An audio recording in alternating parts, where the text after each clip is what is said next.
Bhagwan Jagannath, Balbhadra and Devi Subhadra on the floor of a burnt temple in Bangladesh.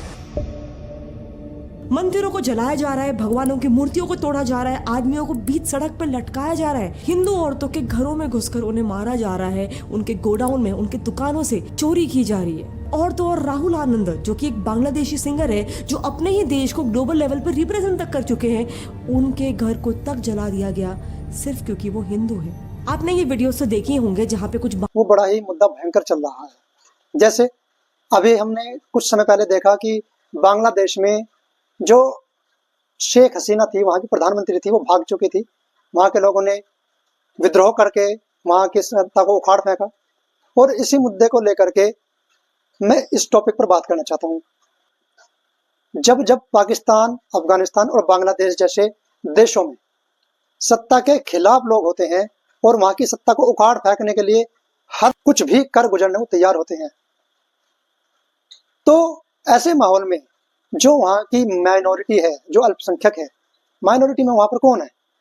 Hindu, बौद्ध, सिख। इन लोगों का वहां पर शोषण क्यों होता है? क्यों होता है ये सोचने।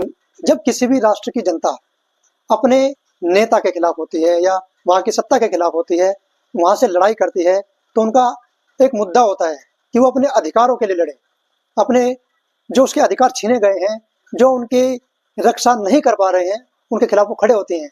चाहे वो अभी कुछ समय पहले आप देख सकते हैं कि श्रीलंका में इमरजेंसी हो गई थी, उससे पहले अफगानिस्तान में हुई थी। अफगानिस्तान में तो तालिबान का शासन चल रहा है। तालिबान के शासन में वहाँ के जो सिख लोग थे या वहाँ की जो हिंदू कम्युनिटी थी, जो वहाँ पर जो लोग वहाँ पर माइनॉरिटी में रह रहे थे, उन लोगों को देश छोड़ करके कैसे भागना पड़ा था। उनको शरण हमारे देश में लेनी पड़ी थी। जब तालिबान का वहां पर शासन आया था अफगानिस्तान में, तो लोग जहाज पर बैठ करके भागे। सारी उस समय की न्यूज भी आप लोगों ने देखी होगी कि किस तरह से लोग जहाज पर चढ़ रहे थे और जहाज पर से लटक लटक के गिर रहे थे। वे बस किसी भी तरह से तालिबान से निकलना चाह रहे थे। जिस देश में भी सत्ता के खिलाफ विद्रोह होता है, तो वहां पर टारगेट और केवल हिंदू या माइनॉरिटी को किया जाता है। कुछ समय पहले आप जाएंगे तो म्यांमार में भी यही घटना हुई थी। वहां के म्यांमार के लोगों ने रोहिंग्या, जो उस समय के मुस्लिम थे, उनको निकाल कर बाहर भगा। आज बांग्लादेश में भी यही हो रहा है। मैं ये नहीं कह रहा हूँ कि सभी लोग ऐसे हैं। जो राजधानी है ढाका, वहां पर लोग अब प्रोटेस्ट कर रहे हैं। जो वहां की हिंदू कम्युनिटी है वो प्रोटेस्ट कर रही है। वो ये कह रही है कि जब तक हम लोग ढाका में हैं तो सुरक्षित है, और ढाका से जैसे ही निकले या हम ढाका को हमने क्रॉस किया, तो ये नहीं पता कि हम जीवित भी रहेंगे कि नहीं।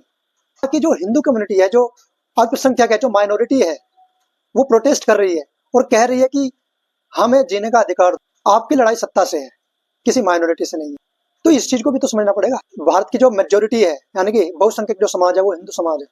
1947 से लेकर 2024 तक, वर्तमान तक, भारत का जो मेजोरिटी है, जो हिंदू कम्युनिटी है, उसने हमेशा सेक्युलरिज्म, धर्मनिरपेक्षवाद दिखाया है। उसने कभी भी कट्टरवादी सोच को प्रमोट नहीं किया।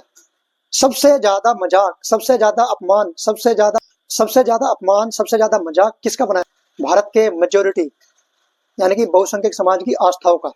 कभी राम जी को, कभी कृष्ण जी को, कभी देवी देवताओं को क्यों बनाया जाता है भाई? हमारे देश का इतिहास कोई आज का इतिहास नहीं है। इस देश का इतिहास कई हजार साल पुराना है। तो हम अपनी संस्कृति को कैसे बोले? हम छोड़ दें कि हम वेद पुराण पढ़ने वाले लोग हैं, छोड़ दें इस चीज को।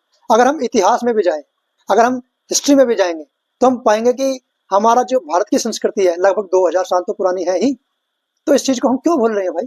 तो मेरा सभी से आग्रह है कि जितने भी लोग मानसिकता को सुधारे, क्योंकि इन सबसे कोई लाभ नहीं है। जय हिंद, जय भारत।